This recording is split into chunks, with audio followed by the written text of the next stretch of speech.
How a turbocharger works. Auto engineering explained in simple terms. What is turbocharger? A turbocharger is a device that boosts engine power. It uses exhaust gas to spin a turbine, pushing more air into the engine. Key components are turbine, compressor, shaft, intercooler.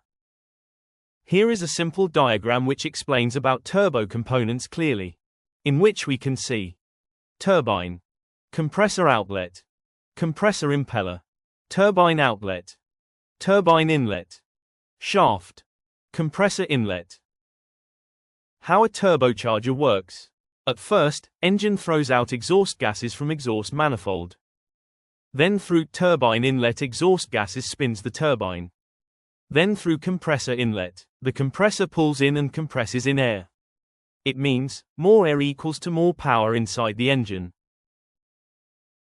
Benefits of turbocharger. Increased engine power.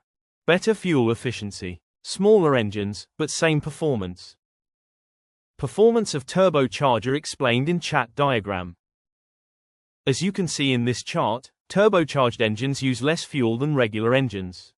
Even though they're smaller in size, they give you the same, or even more, power. That's the magic of turbocharging, more power with less fuel. Thanks for watching. Don't forget to subscribe.